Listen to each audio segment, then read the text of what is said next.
All right. Well, thanks again, Renee, for joining us for this conversation. Again, my name is Casey Felton. I'm a senior journalism major at Howard University. I actually founded an organization called Better to Speak, which is essentially promoting storytelling as a tool for social change in the Black community, and that's how I know 10 for 10. I'm working with them again on comms and social media and stuff like that. So they invited me to do this conversation. Again, thank you. Um, so, of course, we are here today to hold space for and honor Indigenous folks, lift up your voices around Thanksgiving. So, I want to start to sit by saying thank you again for joining me for this conversation. And so, my first question that I ask all my interview guests is, what's your story? Can you introduce yourself and tell us a little bit about you, your background, your experiences, how you got to where you are today? Ometo, thank you. My name is Renee Millard-Chacon. I am very grateful to meet you and be a part of this. I'm indigenous to Colorado and the land of the Cheyenne, Ute, and Arapaho people and 48 tribes that still travel and live through here, including the Lakota, Dene, Kiowa, Comanche, Hickory, Apache, and so many others. I myself am Dene Mexica, so Navajo and Mexicana. And my family's been in Colorado since before it was a state.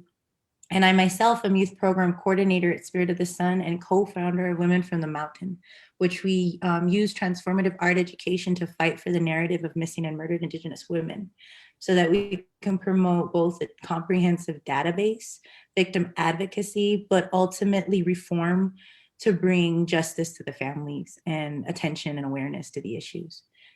I myself am also a mother of two sons, most importantly. I do social justice and climate justice narratives. So I'm truly grateful to be here. So obviously Thanksgiving is a holiday that's wildly overrun with a lot of like ahistorical revisionist narratives. Most of which I know from me, like I learned in school, like this very, incorrect story of how America came to be. So from your perspective and your experience, like what was the story around this holiday that you were taught in your community growing up? Um, Husband and I talk about this often, but my community for me always tried to assimilate me to the American identity. So it was Thanksgiving like everybody else. In my own family was that it was Thanks-taking. There was always a known genocide that was known in our community that harmed the environment and the space. But it was never really talked about or taught personally very often. But I was lucky because my father was educated in Mexico. So he always had a very different perspective of education. And he himself is indigenous to Mexico. So he kind of understood that colonization early on. And whether he realized he was teaching me or not, at that time, he offered the alternative history to be like, know the land you live on. He also was a truck driver. So he specifically used to deliver things to indigenous tribes. And he'd be like, this is the original people's land. Always know it as Thanks-taking. Always know it as this is not a holiday that's for their narrative, for our narrative. So I always knew that as a child. But you go to school and here you have pilgrims and Indians, and it's seen as Indians. Nobody really goes to know what Native American tribes, and we're looked upon as some monolithic culture when we're actually super diverse and there's so many different dialects and so many different cultures there too. But when you wouldn't even know that existed. And even in the invisible the identity today, we're still called something else on CNN. So it's really weird because it's always the same invisibility since I was a kid. And now as a cultural educator, having to still fight the same battles around this holiday, it kind of feels like never ending about something that, if it truly was to embrace the American identity, should embrace the accountability of genocide founded for American identity. Mm-hmm. So it's Thanks-taking. Right. And one of the things that I wanted to include in my interview questions was just holding space to talk about issues that are currently affecting the Indigenous community, Indigenous communities across the country. But what would you say are like top priorities as of right now, like through your work that you've seen? I know you mentioned like missing and murdered women and children. But what are some like top priorities that you think people should be aware of? Yes, the Missing and Murdered Indigenous Women red dress art was initially founded for the epidemic in Canada from a Métis 11-year-old girl. And we started using it here for art and relating it to human trafficking and human smuggling in and around extractive industries here, even on Colorado roadways. But it's such a large, encompassing narrative and crisis that it has a lot more to do with exploitation and predatory capitalism and the lack of communities being protected legally for their rights to thrive and their rights to nature.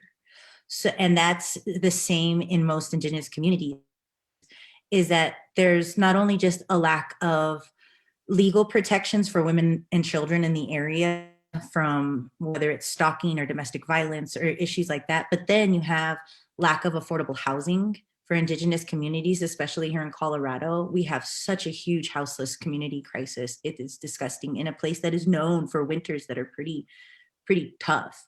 And for the state to not have that for Indigenous communities is appalling. Also, environmental racism directly. Again, that predatory capitalism of extractive industries, not only is it prying on the people to exploit them, but it ultimately pries on those sources of life, of resources. So it's the sources of life literally in our elements and the sources of life of our communities that are never respected legally to this day from the treaties ever since. To this day, neither are human rights to thrive for affordable housing, have legal protections from environmental racism, and legal protections from predatory capitalism harming our communities. Mm-hmm. So it's always the same narratives I see. And unfortunately, it's, even now as I've grown up, it's not as far as I thought it would be.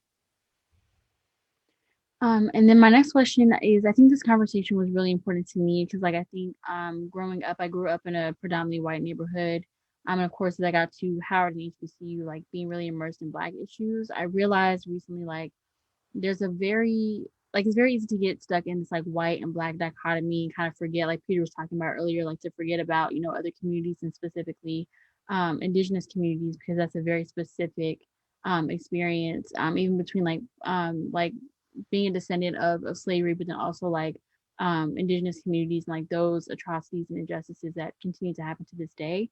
So my next question is, how do you think like Black communities and Indigenous communities can begin to build solidarity around this time, and of course, throughout the year? I don't speak for all Indigenous people, but I can speak from my perspective in my community in that way, from what I've seen that has fragmented it or broken that every generation. Oppression politics, oppression Olympics.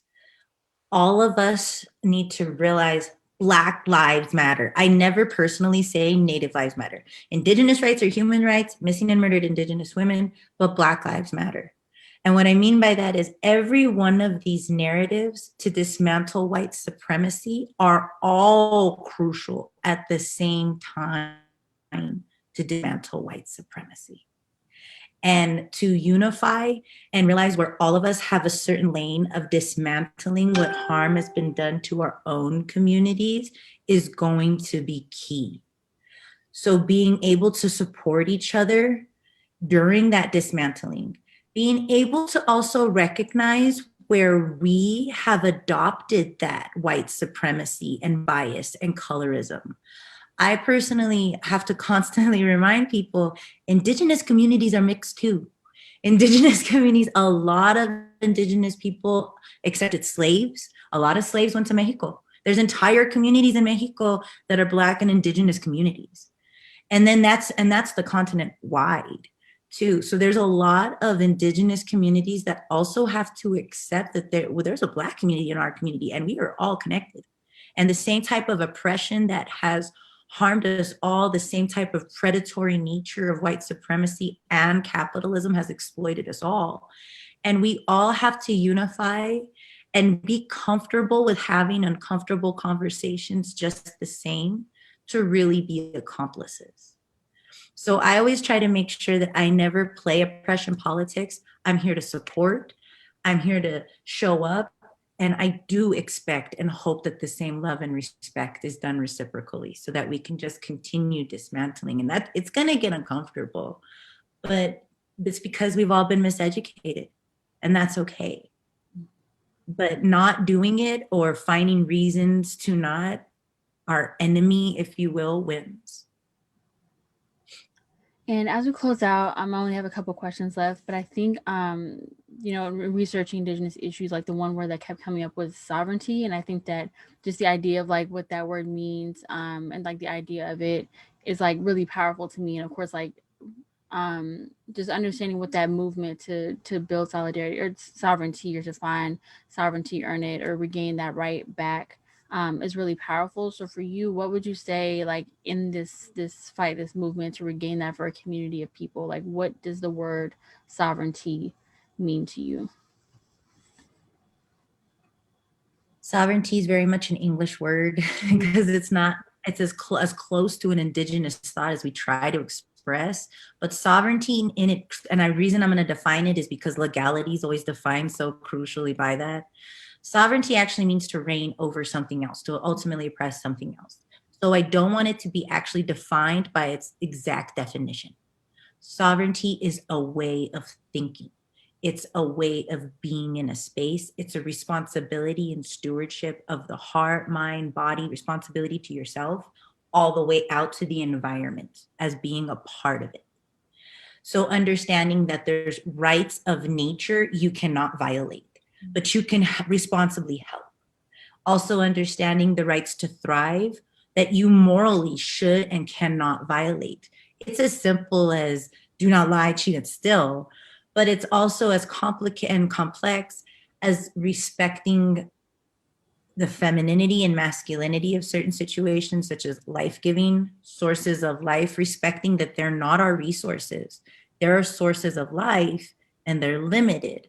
So we have to be more responsible for them, not exploited at them, balanced to them, not overly consuming of them.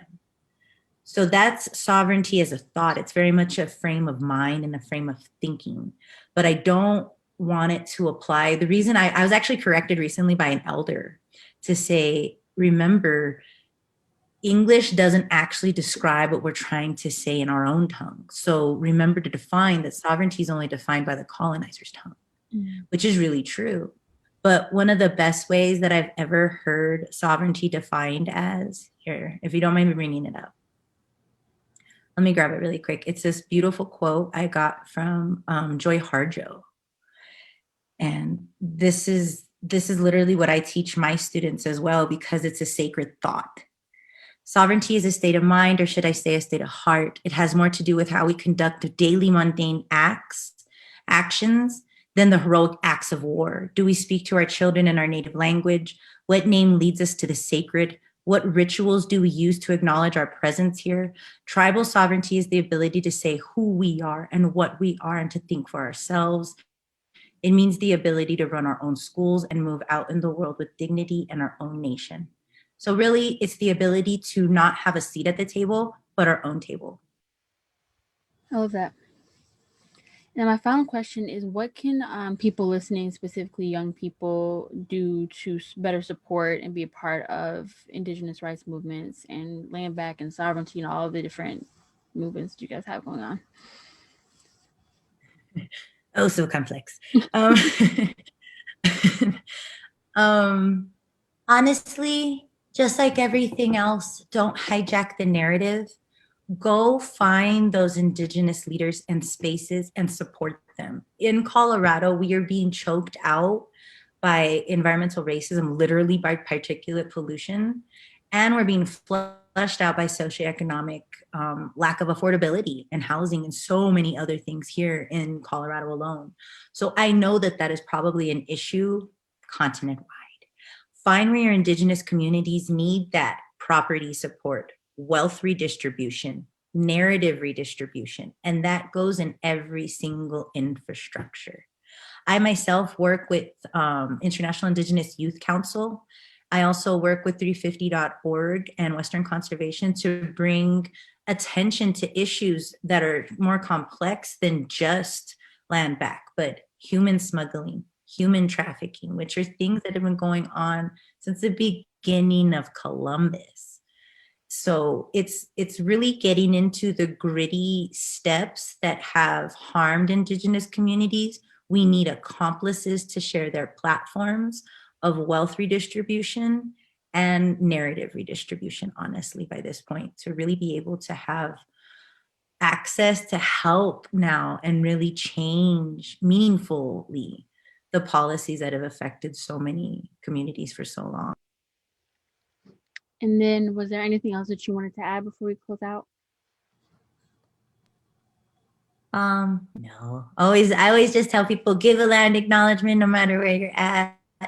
Give representation and learn the land that you're on. And most of all, connect to your indigeneity. Make sure that you learn who your ancestors were, even the colonized and colonizer of you, because it connects you to an aspect of your culture that's sacred, and you start seeing the human again in other cultures. So really connect again to the power of that, and you'll start seeing the importance of why that connects to the earth. I always tell a lot of my youth. So that, and thank you for this opportunity. Of course, thank you for joining me. I really appreciate it. Thank you for sharing your story and all this useful information. I appreciate it.